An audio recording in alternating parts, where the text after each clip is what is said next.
No sé de ustedes, pero estoy disfrutando de la buena música en esta noche. Doy gracias a Dios por los talentos que Dios ha dado a los estudiantes y los obreros aquí de Río Grande. Y que ellos, amén, y que ellos están dispuestos de usarlos para el Señor. Y lo que aprecio de ellos es que espero que no hagan para promoverse a sí mismo, sino vienen con el sincero deseo de alabar a nuestro Dios. Y eso es lo que aprecio de los estudiantes y de los obreros aquí. Bueno, yo siento que ya he recibido mi mensaje por la música, pero no hemos terminado, acabamos de empezar. Ahora viene lo bueno, ¿verdad? Aprecio mucho el ministerio en esta semana de nuestro mensajero, David Logacho, de la Biblia Dice. El hermano viene de Quito, Ecuador, tiene mucha experiencia en su programa radial, La Biblia Dice, y doy gracias a Dios que Él puede estar con nosotros para compartir otra vez del libro de Malaquías. Hermano, bienvenido y gracias por su fidelidad. Gracias, Bob. Bien, me anima mucho tener la imagen ahí al fondo. Para aquellos que no la reconozcan, ese sitio se llama La Mitad del Mundo. Ustedes pueden ver la N y la S. La N es el hemisferio norte, la S es el hemisferio sur, y por ahí, por la mitad, pasa la línea. Así que la próxima vez que visiten Ecuador, deben ir a ese lugar. Así pueden tomar una foto con una pierna en el hemisferio norte y la otra pierna en el hemisferio sur y la línea ecuatorial pasando por debajo. Muy bien. Estamos avanzando en el estudio del libro de Malaquías. Casi estamos terminando ya con el libro, o tal vez para ponerlo en una manera más apropiada, el libro está terminando con nosotros. Pero así es, qué bueno que podemos progresar, avanzar en el estudio de este fascinante libro. Yo no sé si ustedes experimentan la misma sensación que yo experimenté cuando empecé a estudiar este libro y no podía entender cómo tantas veces había pasado por todo lo que está allí escrito en el libro de Malaquías y sin embargo no me había fijado en tantas cosas tan claras y directas que Dios comunica en ese libro, y mirarlo más de cerca y tal vez en un sentido figurado tomar una lente de amplificación y ver lo que hay allí ha sido para mí una gratísima bendición, y estoy seguro que para muchos de ustedes también. Para el pasaje bíblico que tenemos en esta noche, va a ser indispensable que miremos cómo estaba la situación en la época en que Malaquías escribió este libro. Y es necesario entonces ir al libro de Nehemías. Antes de ir a Malaquías, vamos a Nehemías. No olvide que el profeta Malaquías está teniendo su ministerio profético en un tiempo paralelo al ministerio de Nehemías. Entonces, muchos de los males que encontró Nehemías son los mismos males que confronta Malaquías en su libro. Y lo de esta noche se encuentra en Nehemías capítulo 13, versículos 4 hasta el versículo 14. Permítame leerlo para que esto nos produzca en nosotros el marco apropiado para mirar después lo que Malaquías dice en su libro. Dice así, leo Nehemías 13, 4 en adelante. Y antes de esto, el sacerdote Eliasib, siendo jefe de la cámara de la casa de nuestro Dios, había emparentado con Tobías y le había hecho una gran cámara en la cual guardaban antes las ofrendas, el incienso, los utensilios, el diezmo del grano, del vino y del aceite que estaba mandado dar a los levitas, a los cantores y a los porteros, y la ofrenda de los sacerdotes.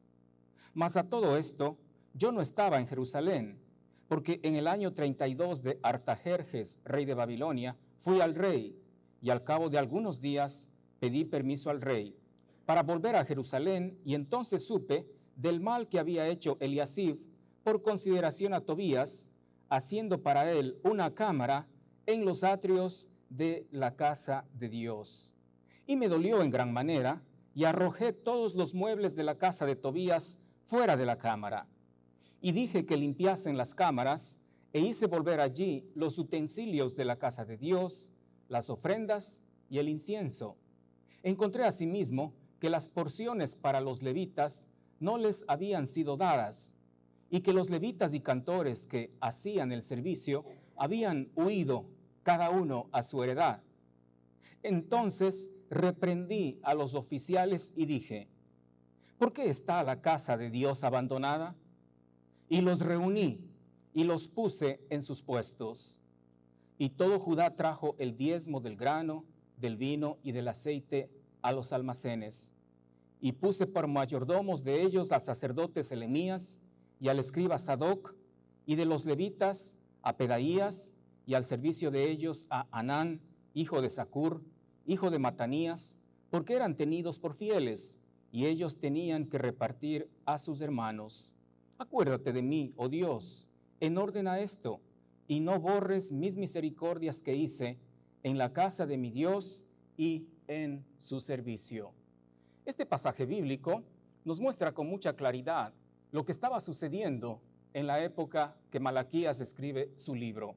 Vemos en primer lugar la increíble infidelidad de parte de un sacerdote cuyo nombre es Eliasib, quien se emparenta con Tobías.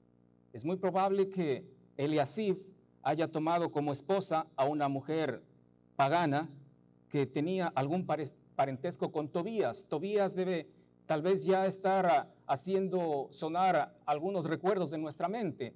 Tobías era uno de los archienemigos de la obra del Señor en la época de Nehemías. Sin embargo, de una manera incomprensible, Eliasib, el sacerdote, se emparentó con Tobías. Y lo que es más trágico aún, dice que por consideración a Tobías, Eliasib le había adecuado una gran cámara allí en el templo. Quizá usted puede imaginar a Eliasib desocupando las cosas de esa gran cámara en el templo, donde se guardaban las provisiones para los sacerdotes y para los levitas y lo que el pueblo traía en calidad de diezmo. Allí se guardaban, pero Eliasib sacando todas esas cosas, adornando muy bien la cámara para que allí ocupe Tobías. Qué triste, el archienemigo de Nehemías. Así es como estaba la situación. Ahora, ¿qué es lo que sucedió en cuanto a los diezmos y a las ofrendas? Mire lo que dice el versículo 10. Encontré asimismo que las porciones para los levitas no les habían sido dadas, y que los levitas y cantores que hacían el servicio habían huido cada uno a su heredad. Eso es lo que estaba sucediendo. Los diezmos, las ofrendas que el pueblo debía traer para el mantenimiento de los levitas, para el mantenimiento de los sacerdotes, para que pueda funcionar todo el sistema allí en el templo, no estaba siendo entregado. Y esa es una situación muy triste, porque dice acá que los levitas y los cantores, como no encontraban sustento allí en el templo porque los judíos fueron infieles en la entrega de los diezmos, dice que habían huido cada uno a su heredad. Ahora, ¿no le parece un cuadro bastante parecido a lo que está sucediendo hoy en día en la obra del Señor? En cualquier lugar del mundo, no importa dónde pongamos la mirada, allí encontramos un cuadro similar a lo que estaba sucediendo en la época de Nehemías y de Malaquías, porque encontramos también que hay escasez de provisión en la iglesia del Señor. Encontramos iglesias que no tienen para sustentar a sus pastores, a sus líderes, y a veces se escudan detrás de un razonamiento, entre comillas, espiritual, diciendo que no es prudente que la iglesia sostenga económicamente a los líderes, a los pastores que están a tiempo completo, para que esos pastores o líderes que están a tiempo completo no vayan a pensar que son asalariados. Así nos dicen. Es decir, como no quieren que el pastor o el líder o que está ahí sirviendo al Señor se vea a sí mismo como un asalariado, entonces mejor que no hay que darle nada. Qué triste y qué lamentable. Entonces, ¿qué es lo que ha sucedido? Lo que ha sucedido es que simplemente en la iglesia la gente no está ofrendando lo que debería ofrendar. Claro, como no hay necesidad, como la iglesia no sostiene a nadie para que sirva al Señor en la iglesia a tiempo completo, entonces la gente dice, ¿para qué voy a dar a la obra del Señor? Mejor no doy nada. Y de esa manera se privan de la bendición de estar ofrendando para el Señor. Eso es lo que está sucediendo en muchas iglesias hoy en día. Qué triste. Y a veces se ve casos que realmente parten el corazón debido a la falta de generosidad en entregar lo que a Dios le pertenece, tal cual como sucedía en la época de Nehemías. Dice que los levitas y los sacerdotes que supuestamente debían servir en el templo y debían ser sustentados con los diezmos que traía la gente, pues la gente dejó de entregar los diezmos y los levitas y los cantores, ¿qué hicieron? No se quedaron a morir de hambre en el templo, se fueron cada uno a su propiedad, cada uno a su heredad. Y la obra del Señor estaba descuidada. Y las cámaras donde se guardaba lo que los israelitas traían en calidad de diezmo estaban vacías. Al punto que en algún momento al sacerdote Eliasib se le ocurrió la grandiosa idea de limpiar una de las cámaras y dársela a Tobías. Qué triste lo que sucede cuando el pueblo de Dios es infiel en su entrega de las ofrendas, lo que debe dar al Señor. Hace pocos días atrás se me rompió el corazón al constatar personalmente una situación de una manera fortuita. Sucede que tenía que ir al aeropuerto y tomé un taxi. Era tarde a la noche. Y qué interesante, al subir al taxi, la primera cosa que me sorprendió es que el taxista tenía la radio en HCJB, la radio cristiana, allí en Quito, Ecuador. Eso me sorprendió. Casi nunca uno, cuando sube a un medio de transporte, encuentra que el chofer tiene la radio en una emisora cristiana. Entonces, de escuchar la emisora cristiana ya me causó sorpresa. Más sorpresa me causó cuando vi que el taxista ahí en la parte delantera del auto tenía una Biblia. Entonces empecé a atar cabos, radio cristiana, Biblia, seguramente es un hermano en la fe. Y le pregunté, ¿es usted creyente? Y me dijo, gloria a Dios, sí, hermano. Ah, qué bueno.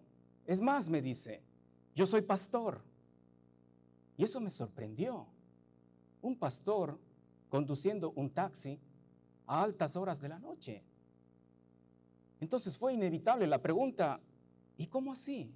Usted siendo pastor está manejando un taxi. No es que piense que sea malo manejar un taxi, pero encontrar un pastor conduciendo un taxi a la noche sí me sorprendió. Y allí él me contó la historia. Él tiene una familia con 3 hijos. ¿Y sabe cuánto recibe de ofrenda de parte de la iglesia en la cual él pastorea?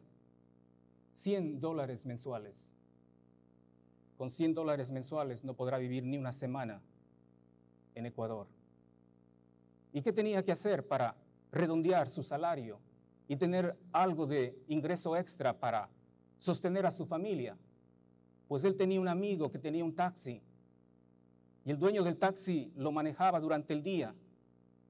Y en la noche, en lugar de guardar el taxi, le daba al pastor para que el pastor salga a hacer recorrido por la noche y ganar unos cuantos centavos más para sostener a su familia.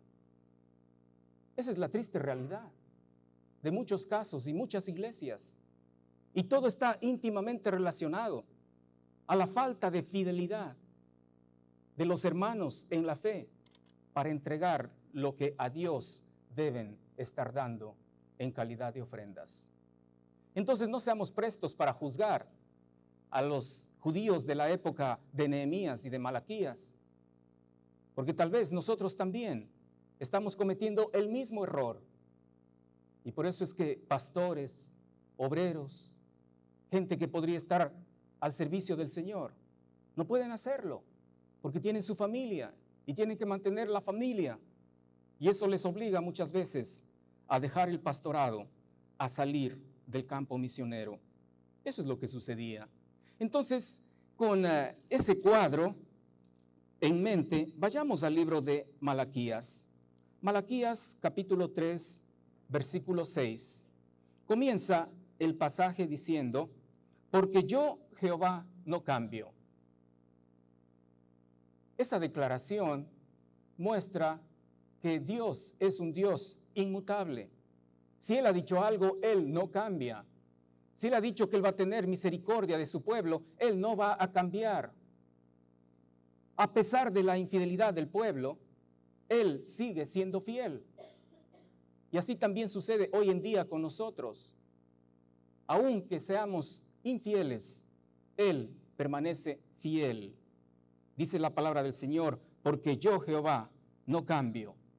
Y es a causa de eso, a causa de la inmutabilidad de la persona de Dios, en cuanto a que Él no cambia, por esto, hijos de Jacob, no habéis sido consumidos.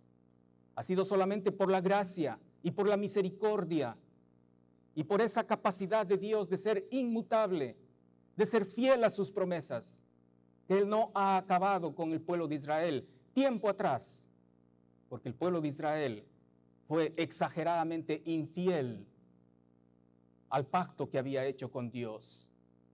Pero Dios se mantuvo fiel, se mantuvo siempre cerca de su pueblo, porque yo, Jehová, no cambio. Si no fuera así, tiempo atrás, el pueblo de Israel hubiera sido consumido. Ahora, ¿a qué viene ese comentario de parte de Jehová? Entonces entra el versículo 7 y dice, desde los días de vuestros padres os habéis apartado de mis leyes y no las guardasteis.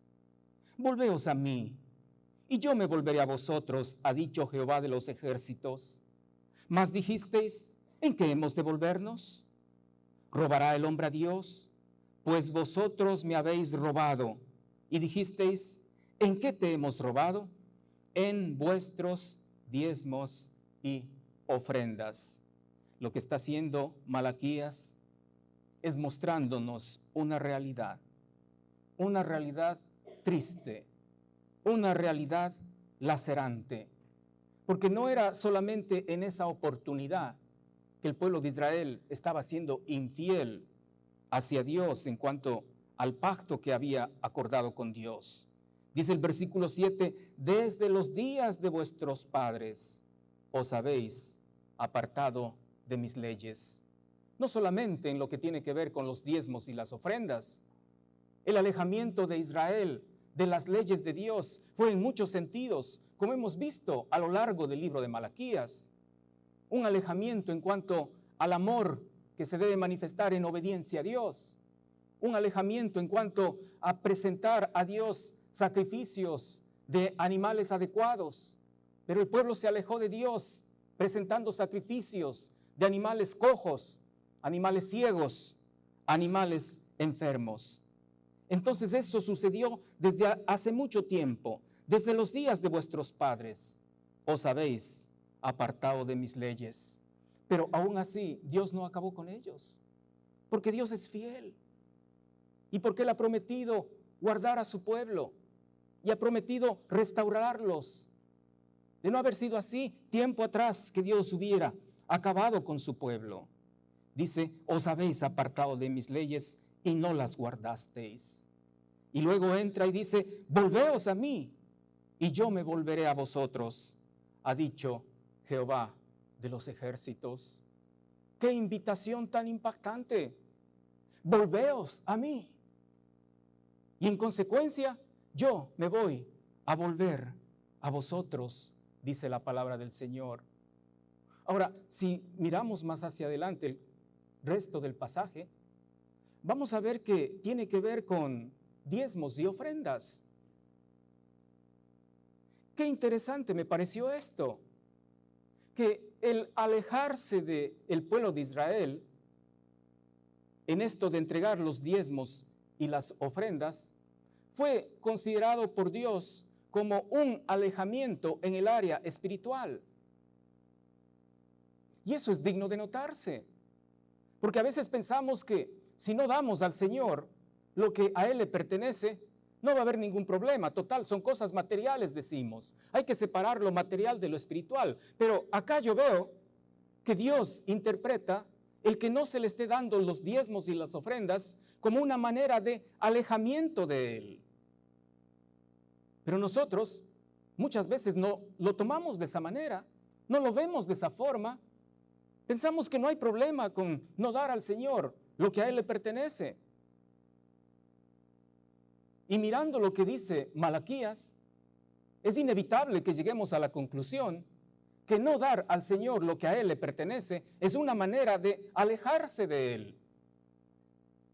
Usted puede ser muy fiel en muchas áreas, haciendo su tiempo devocional, leyendo la palabra, estudiando, ministrando, lo que sea, no importa qué.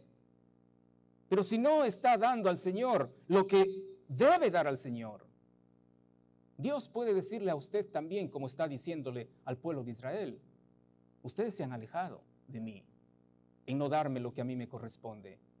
Vuélvanse a mí y en consecuencia yo también me volveré a ustedes. Eso es lo que dice la palabra de Dios. Volveos a mí y yo me volveré a vosotros. ¿Quién hace esa invitación? Vemos una vez más ese hermoso nombre para Dios que aparece varias veces en el libro de Malaquías. Ha dicho Jehová de los ejércitos.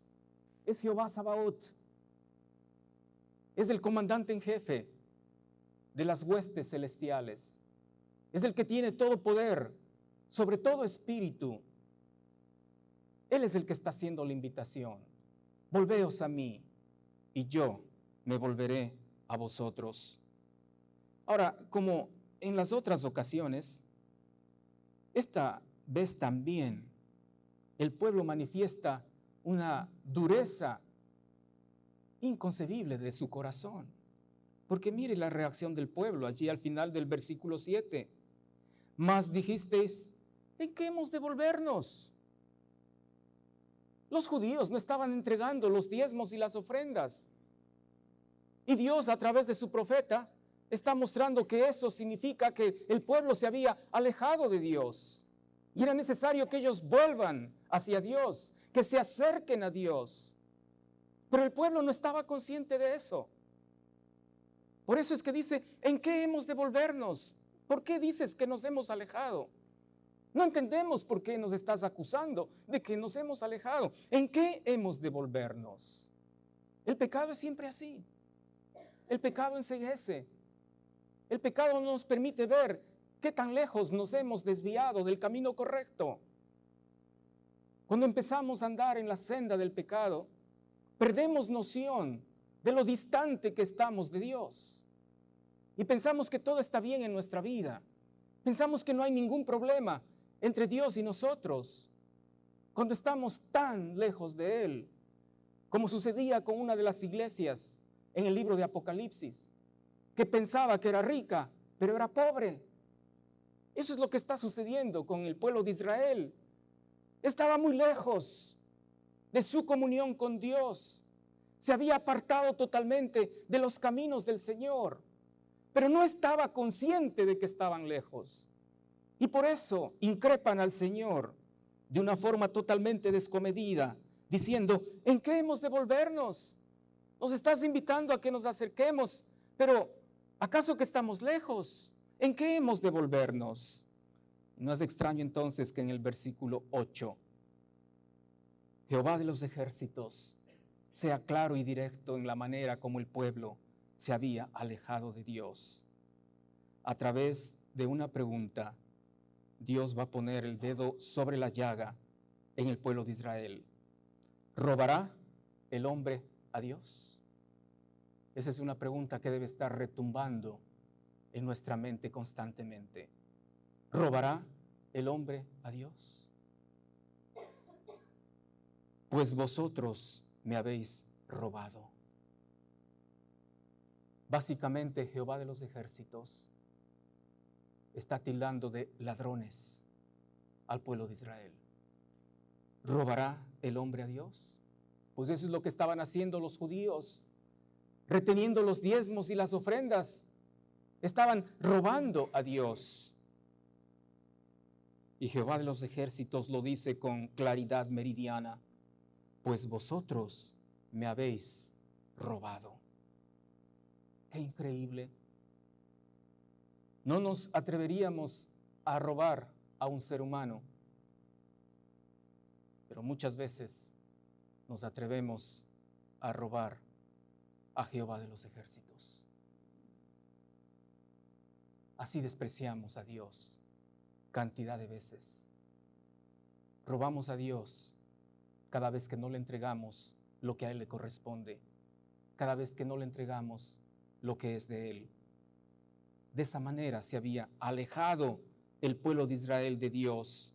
¿Robará el hombre a Dios? Pues vosotros me habéis robado. Y el pueblo de Israel sigue en la dureza de su corazón. Porque ¿cuál es la reacción del pueblo cuando escucharon de Jehová de los ejércitos que ellos habían robado a Dios? Versículo 8 dice: y dijisteis, ¿en qué te hemos robado? Todavía están ciegos a lo que estaba sucediendo. Todavía están ciegos a las fallas que tenían. No entendían lo que Dios estaba diciendo. ¿En qué te hemos robado? Antes dijeron, ¿en qué nos hemos desviado? Ahora están diciendo, ¿en qué te hemos robado? No entendían absolutamente nada de su triste y deplorable condición espiritual. Y Dios tiene que ser claro una vez más y les dice, en vuestros diezmos y ofrendas. Allí llega al punto donde estaba realmente el problema. El pueblo de Israel estaba robando a Dios en los diezmos y en las ofrendas. Interesante que la palabra diezmo aparece en plural.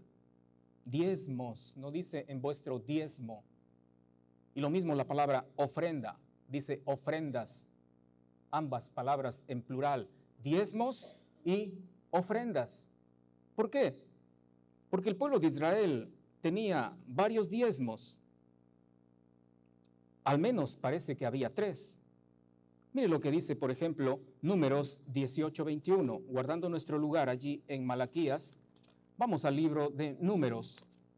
Números, capítulo 18,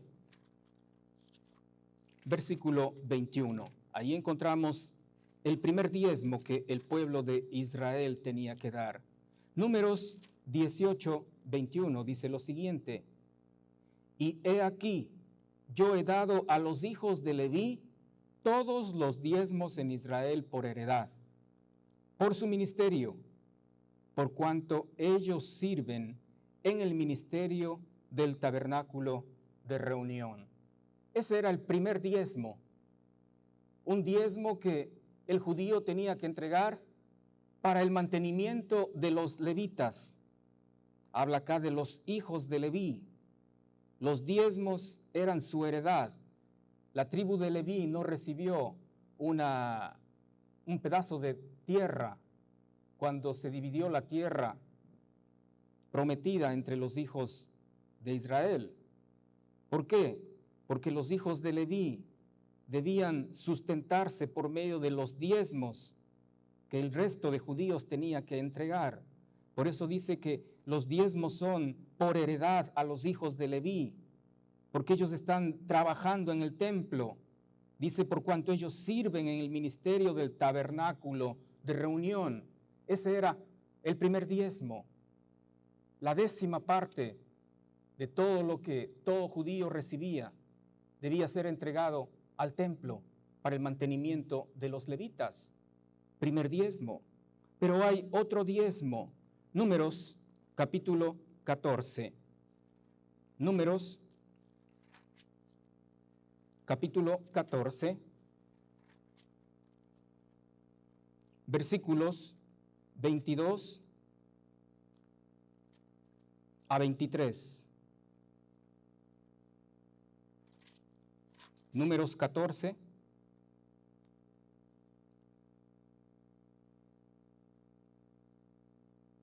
Parece que ahí tengo un error en la cita.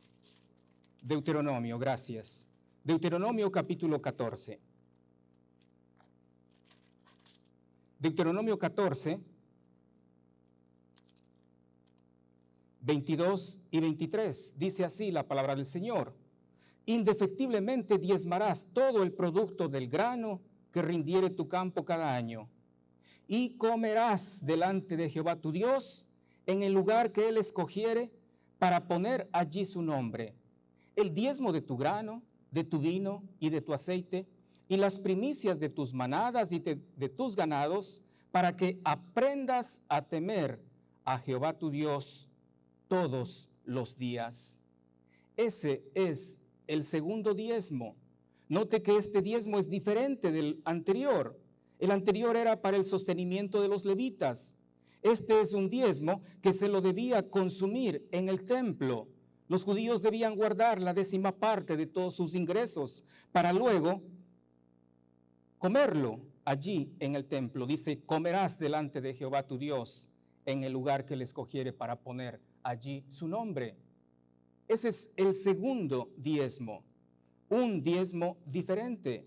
Ahora, si es que el judío vivía lejos, la ley le permitía vender ese diezmo y llevar el dinero para comprar algo para comer en el templo. Eso es lo que dicen los versículos 24 a 26. Y si el camino fuere tan largo que no puedas llevarlo por estar lejos de ti, el lugar que Jehová tu Dios hubiera escogido para poner en él su nombre, cuando Jehová tu Dios te bendijese, entonces lo venderás y guardarás el dinero en tu mano y vendrás al lugar que Jehová tu Dios escogiere. Y darás el dinero por todo lo que deseas, por vacas, por ovejas, por vino, por sidra o por cualquier cosa que tú deseares. Y comerás allí delante de Jehová tu Dios y te alegrarás tú y tu familia. Ese es un segundo diezmo, un diezmo diferente del anterior. Pero parece que hay un tercer diezmo y se encuentra en Deuteronomio capítulo 14, versículos 28 y 29 y dice así. Al fin de cada 3 años sacarás todo el diezmo de tus productos de aquel año y lo guardarás en tus ciudades. Y vendrá el levita que no tiene parte ni heredad contigo, y el extranjero, el huérfano y la viuda que hubiere en tus poblaciones, y comerán y serán saciados para que Jehová tu Dios te bendiga en toda obra que tus manos hicieren. Cada 3 años se debía levantar un diezmo. ¿Para qué? Para ayudar a los necesitados, para el levita que no tiene parte ni heredad, para el huérfano, para aquellas personas que están en necesidad. Entonces, parecería ser que son 3 diezmos que el pueblo de Israel tenía que entregar a Jehová, aunque hay muchos que entienden que el tercer diezmo en realidad es parte del segundo. Puede ser que sí, pero al menos habían 2 entonces. Ahora, en eso el pueblo fue infiel y no estaba entregando lo que debía. Ahora, si sacamos algo de cuentas, asumiendo que fueran 3 los diezmos, ¿cuánto tenía que dar el pueblo de Israel?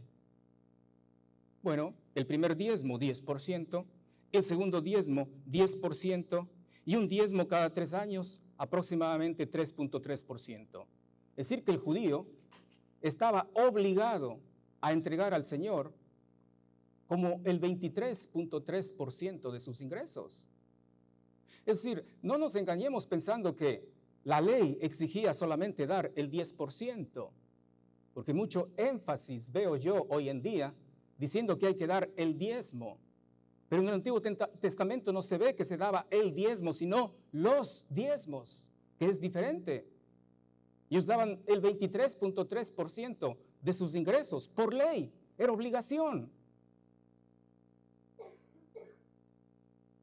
Pero además de eso dice que debían dar ofrendas. Eso era aparte de los diezmos. De las ofrendas se nos habla, por ejemplo, en el libro de Deuteronomio, capítulo 18, versículo 4. Dice, desde el 3, quizá para el contexto, y este será el derecho de los sacerdotes de parte del pueblo, de los que ofrecen en sacrificio buey o cordero, darán al sacerdote la espaldilla, las quijadas y el cuajar, las primicias de tu grano, de tu vino y de tu aceite, y las primicias de la lana de tus ovejas le darás. Allí están las ofrendas. Además de los diezmos, el pueblo de Israel tenía que entregar ofrendas. Eran ofrendas voluntarias. Y en todo eso, el pueblo de Israel fue infiel. Y por eso Dios está diciendo, ustedes me han robado, vosotros me habéis robado en vuestros diezmos y en vuestras ofrendas. Ahora, detengámonos a pensar un momento en esto. ¿Por qué es que Dios dice que Él cataloga como un robo cuando no se han entregado los diezmos y las ofrendas? ¿Cuándo uno dice que le han robado? Pues cuando le despojan algo que a uno le pertenece. Yo no puedo decir que alguien me ha robado este pedestal de micrófono, porque no es mío. Pero si este pedestal de micrófono fuera mío, entonces yo sí podría decir que alguien me ha robado. Y Dios, al hablar de los diezmos y de las ofrendas, habla en el sentido de que al no entregárselas a Él, el pueblo de Israel había robado. ¿Sabe por qué? Porque a los ojos de Dios, todos nosotros, inclusive los judíos en el antiguo pacto, no éramos sino mayordomos de bienes que no son nuestros. Esos bienes son de Dios, pertenecen a Dios. ¿En qué porcentaje? Pues el 100% de lo que tenemos es de Dios, no es nuestro. Somos solamente mayordomos. El mayordomo no es propietario de los bienes. El mayordomo simplemente es un administrador que hace que los bienes rindan para beneficio del dueño de esos bienes.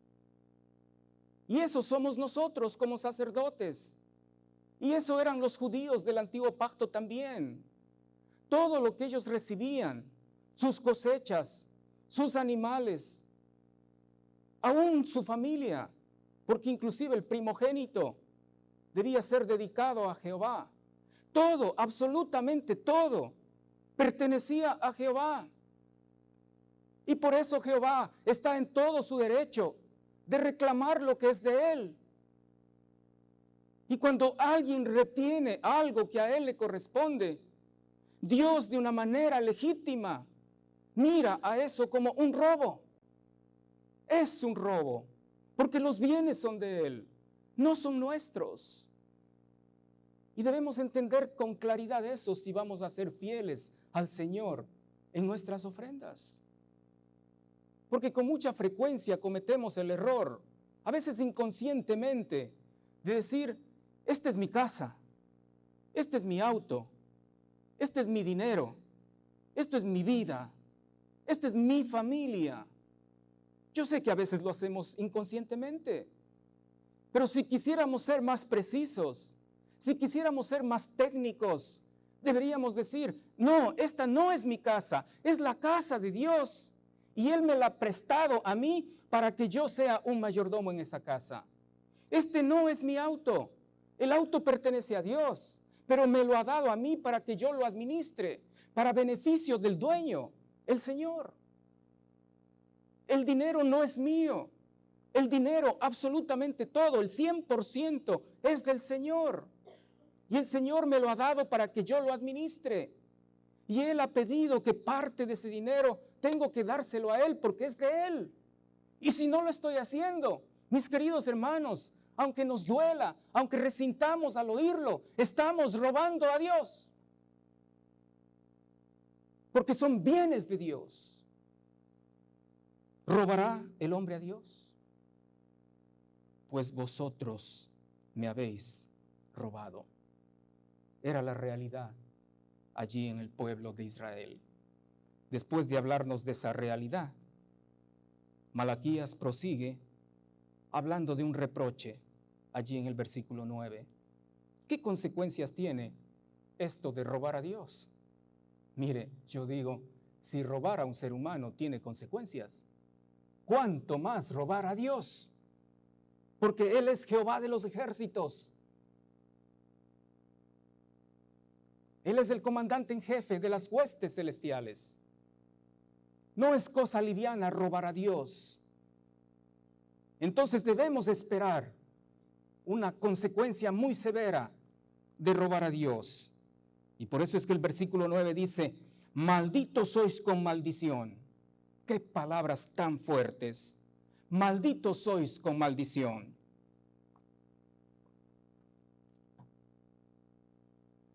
Con razón que al comenzar la profecía, Malaquías dijo que era una palabra de Jehová contra Israel. No solamente dice malditos por robar. Note la combinación de palabras. Malditos sois con maldición. Hay una redundancia. Malditos con maldición. Si dijera solo malditos, ya sería terriblemente malo. Pero es muchísimo peor si dice malditos con maldición. Eso quiere decir malditos sobre malditos. Maldito significa condenado a destrucción. Y esa es la manera como Dios trata a todos aquellos que se atreven a robar lo que es de Él. Malditos sois con maldición, porque vosotros, la nación toda, me habéis robado. Ahora, ¿cómo se manifestaba en la práctica esto de que por robar los diezmos y las ofrendas, el pueblo de Israel llegó a ser maldito con maldición? Mire lo que dice el libro de Ageo. Ageo capítulo 1, versículos 3 a 6, para que usted mire cómo se manifiesta esta sentencia de Jehová de los ejércitos de malditos sois con maldición. En el tiempo de Ageo, el pueblo estaba ocupado en sí mismo y abandonó totalmente la obra del Señor, la reconstrucción del templo. Y fíjese lo que pasó. Ageo capítulo 1, versículos 3 a 6. Entonces vino palabra de Jehová por medio del profeta Ageo diciendo, ¿es para vosotros tiempo para vosotros de habitar en vuestras casas artesonadas y esta casa está desierta? Pues así ha dicho Jehová de los ejércitos, meditad bien sobre vuestros caminos. Y aquí viene lo que significa maldito con maldición. Sembráis mucho y recogéis poco. Coméis y no os saciáis. Bebéis y no quedáis satisfechos. Os vestís y no os calentáis. Y el que trabaja a jornal recibe su jornal en saco roto. Así es como se manifiesta la palabra de Dios cuando dice malditos con maldición. Una falta absoluta de prosperidad. El no entregar a Dios lo que a él le corresponde. El robar a Dios, en otras palabras, es castigado por Dios con una falta de prosperidad. Todo lo que hace le sale mal. Siembra para cosechar bastante y en lugar de cosechar bastante, cosecha poco. Come para sentirse bien y nunca está satisfecho. Beben, pero no están satisfechos. Se visten de la mejor ropa, pero siempre están con frío. Y el que trabaja a jornal es como si metiera el sueldo en un bolsillo con agujero. Todo el dinero se va. Y yo puedo ver eso tanto hoy en día, en tantas personas. Cómo por ser infieles en entregar al Señor lo que a Él le pertenece, están atravesando por una falta absoluta de prosperidad en todo sentido. Todo lo que hacen sale mal. Negocio que emprenden, negocio que quiebra. Dinero que tienen ahorrado, dinero que se esfuma. En el año 2000 hubo una debacle económica en nuestro país. Nuestra moneda se devaluó tanto que se necesitaba 25,000 unidades monetarias nuestras para obtener $1. Cuando uno recibía el sueldo de donde uno trabaja, tenía que llevar una canasta cargado de billetes, porque los billetes no valían nada. Y de la noche a la mañana, millones de personas perdieron miles de dólares, porque la moneda de un día para otro se devaluó a ese extremo. Y yo me pregunto cuánta gente habrá visto que en un así toda su fortuna se hizo polvo, desapareció. Falta de prosperidad. ¿Sabe que cuando no somos fieles al Señor, se cumple lo que dice la palabra de Dios acá? Malditos sois con maldición, porque vosotros, la nación toda, me habéis robado. No se sorprenda, si usted no está siendo fiel al Señor en lo que usted debe dar al Señor, no se sorprenda que su vida esté rodeada de falta de prosperidad. Porque es el resultado de ser infieles en dar al Señor lo que a Él le corresponde. Si no damos lo que debemos dar, de alguna manera lo que pensamos guardar se va a esfumar, va a ser llevado como paja por el viento. Hay un proverbio chino que dice que la puerta que no se abre para el menesteroso, muy pronto se abrirá para que entre un médico. Así es. A veces guardamos tanto y no damos al Señor lo que le pertenece. Y aparecen los problemas, que el accidente, que la enfermedad, que el robo y todo lo demás. Y se esfumó. No llegamos a tener lo que tanto guardamos y acariciamos. Y la palabra de Dios se cumple. Malditos sois con maldición, porque vosotros, la nación toda, me habéis robado. Ese es el reproche que encontramos en el pasaje. Hemos visto una realidad, un reproche, y por último, vemos una rectificación. Versículos 10 a 12. Dios dando oportunidad al pueblo. Versículo 10 dice: traed todos los diezmos al alfolí, y haya alimento en mi casa. Y probadme ahora en esto, dice Jehová de los ejércitos, si no os abriré las ventanas de los cielos, y derramaré sobre vosotros bendición hasta que sobreabunde. Reprenderé también por vosotros al devorador, y no os destruirá el fruto de la tierra, ni vuestra vida en el campo será estéril, dice Jehová de los ejércitos. Y todas las naciones os dirán: bienaventurados, porque seréis tierra deseable, dice Jehová de los ejércitos. Qué hermoso, es una invitación tierna, sincera de Jehová de los ejércitos para reconsiderar la situación, para mirar lo lejos que se han desviado y traer nuevamente todos los diezmos al alfolí. El alfolí era el lugar donde se guardaban los granos que se recogían en calidad de diezmo. Alfolí, una palabra sinónima de alfolí, es el granero. Traed todos los diezmos al granero, para que el granero esté lleno, que el alfolí esté lleno, y de esa manera habrá alimento en la casa, y los levitas ya no tendrán que salir, y los cantores ya no tendrán que escapar a sus heredades, porque habrá suficiente sustento en el templo para mantener a los sacerdotes y a los levitas. Y luego dice: probadme ahora en esto. Es la palabra de Dios que está invitando al creyente, está invitando al judío a poner a prueba a Dios. Ahora piensa que Dios va a fallar la prueba. Dios no puede fallar la prueba, porque es Dios. Probadme ahora en esto, dice Jehová de los ejércitos. Y en consecuencia, ¿qué es lo que va a hacer Jehová de los ejércitos? Dice que va a dar bendición hasta que sobreabunde. Dice, probadme ahora en esto, si no os abriré las ventanas de los cielos.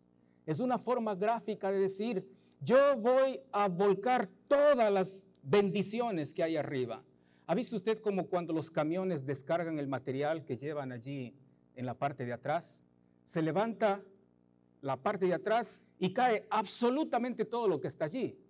Pues esa es la figura que está utilizando Jehová cuando dice, abriré las ventanas de los cielos. No va a guardar nada y derramaré sobre vosotros bendición hasta que sobreabunde.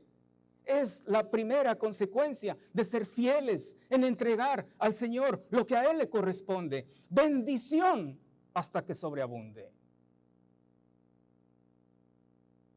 Qué hermoso. A mí me fascinan las matemáticas de Dios, porque no son idénticas a las matemáticas del hombre. La matemática del hombre dice, si das algo a Dios, te va a quedar menos para ti. ¿Sí o no? Por eso es que no damos al Señor. Por eso es que cuando pasan los platos de la ofrenda, hay pocas personas que ponen en la ofrenda. Porque estamos hechos de esa mentalidad. Es la matemática del hombre. Si entrego esto a Dios, pues me va a quedar menos para mí. Entonces no, mejor no le entrego. Pero no debemos ser guiados por la matemática humana. Porque yo veo en la palabra de Dios que Dios maneja otra matemática. La matemática de Dios dice, mientras más dé a Dios, Dios me va a dar más, para que yo pueda dar más. No para que yo tenga más, sino para que yo pueda dar más. Esa es la matemática de Dios. La matemática del hombre dice, resta y tendrás menos. La matemática de Dios dice, no, resta y tendrás más. Y eso es lo que está hablando este texto. Cuando dice, os abriré las ventanas de los cielos y derramaré sobre vosotros bendición hasta que sobreabunde. Hay un premio para la generosidad. El Nuevo Testamento, ¿qué es lo que dice? Habla de la ilustración de la siembra y la cosecha. El que siembra abundantemente, abundantemente también segará. Pero el que siembra escasamente, escasamente también segará. El segundo resultado, versículo 11. Reprenderé también por vosotros al devorador, y no os destruirá el fruto de la tierra, ni vuestra vida en el campo será estéril, dice Jehová de los ejércitos. Ese es el segundo resultado de entregar a Dios lo que a Él le corresponde. Dios se va a encargar de evitar que lo que es nuestro sea destruido por el devorador. Cuando acá habla del devorador, está haciendo referencia a las plagas que echaban a perder la sementera en épocas pasadas y bueno, también en la actualidad. Y Dios tiene control sobre eso. Dios va a actuar como el mejor plaguicida para evitar que las sementeras se echen a perder. Si usted mira en el libro de Amós, allí va a encontrar que las plagas echaron a perder, y la plaga de la langosta echó a perder todas las plantaciones del pueblo. Y era una medida de Dios. Dios utilizó las langostas para disciplinar al pueblo. Las plagas están bajo el control de Dios. Y Dios muchas veces usa plagas para disciplinar al pueblo. Y lo que va a resultar de ser fieles en entregar al Señor lo que a Él le corresponde es que Dios va a reprender a la plaga, de modo que no destruya el fruto de la tierra, que no destruya la vida del campo. Y esa es la palabra de Jehová de los ejércitos.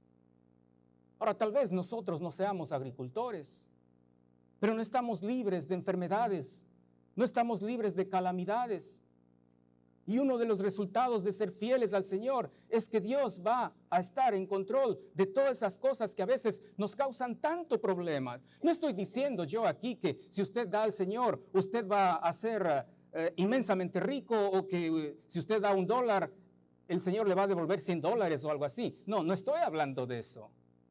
Porque la palabra de Dios sí dice que habrá prosperidad, pero mucha de esa prosperidad es más bien del orden espiritual y no material. Entonces, esa es la segunda bendición, que Dios en su gracia va a reprender la plaga, el devorador, para que no destruya el fruto de la tierra. Y la tercera consecuencia, resultado de ser fieles en entregar al Señor lo que a Él le corresponde, es lo que aparece en el versículo 12. Habla de bienestar, porque dice, y todas las naciones os dirán, bienaventurados. Bienaventurados quiere decir dichosos, extremadamente felices. ¿Quiénes son? Aquellos que son fieles en dar al Señor lo que al Señor le corresponde. Bienaventurados, porque seréis tierra deseable, dice Jehová de los ejércitos. Tierra deseable, bienaventurados, dichosos, felices. Habla de un sentir de bienestar que proviene de Dios como resultado de ser fieles al Señor. Y Dios está invitando al pueblo a reconsiderar sus caminos y a volver al camino correcto. Hoy en día no estamos bajo la ley. El Nuevo Testamento no dice, ustedes tienen 3 diezmos y tienen que entregar esos 3 diezmos. Los principios para la ofrenda de hoy en día aparecen en el Nuevo Testamento y son muy claros cuando, por ejemplo, en 1 Corintios, capítulo 16, dice lo siguiente, hablando justamente de la ofrenda. En cuanto a la ofrenda para los santos, haced vosotros también de la manera que ordené en las iglesias de Galacia. Cada primer día de la semana, cada uno de vosotros ponga aparte algo según haya prosperado, guardándolo, para que cuando yo llegue no se recojan entonces ofrendas. No habla de un porcentaje, no dice ni el 10, ni el 20, ni el 30, ni el 50, ni el 90. Dice, según haya prosperado. Eso es lo que se debe guardar. Ahora, mi razonamiento es muy sencillo. Y mi razonamiento dice, si en la época del Antiguo Testamento, bajo la ley, por obligación, el pueblo tenía que dar como el 23%, estando hoy bajo la gracia, por amor, no deberíamos dar al menos eso, y tal vez mucho más. Y lo que dice más adelante, 2 Corintios,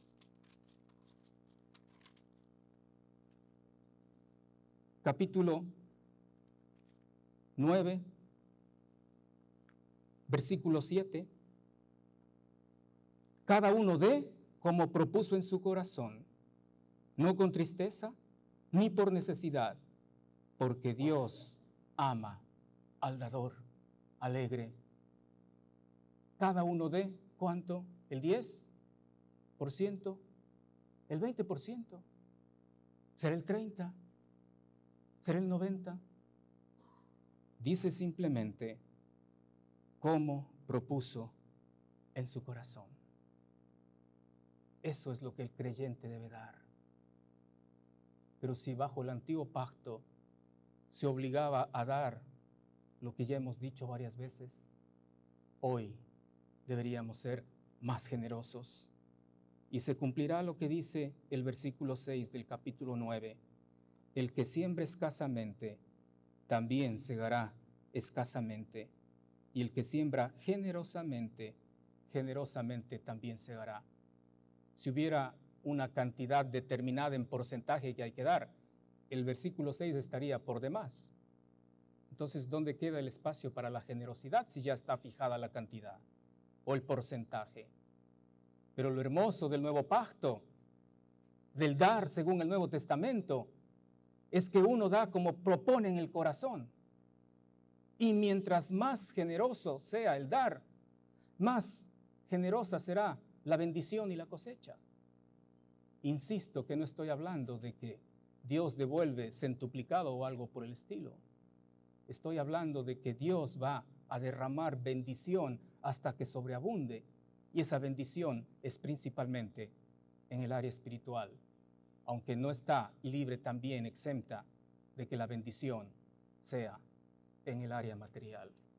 Así que, amados hermanos, yo veo el libro de Malaquías escrito hace como 2400 años atrás, tan actual, tan necesario para el tiempo presente, porque tiene todo lo que yo necesito saber para que mi vida tenga significado y para que yo en realidad pueda vivir en una relación sana y sin obstáculo con el Señor.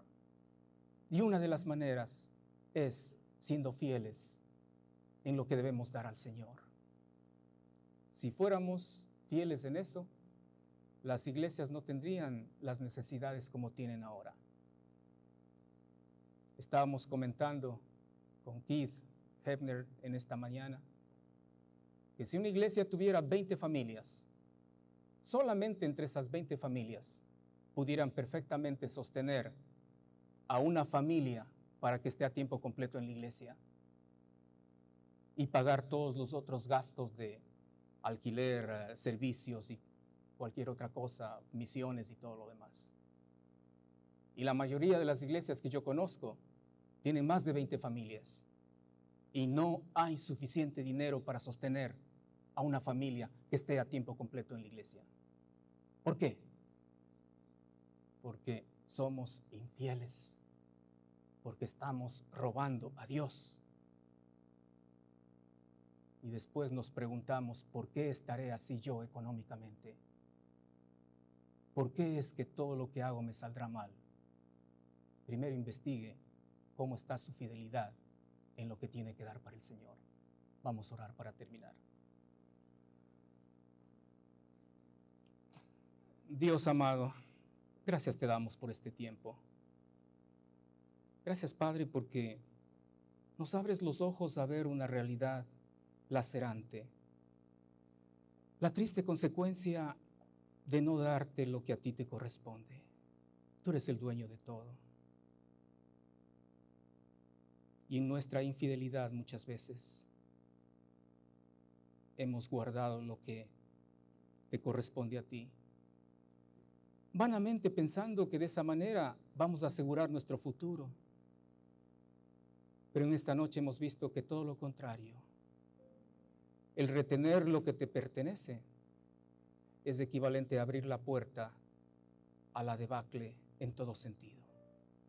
Padre, ayúdanos a examinar el corazón y ayúdanos a ser fieles entregándote a ti lo que te pertenece, entregándolo bien sea a la iglesia, a ministerios cristianos, a personas que necesitan.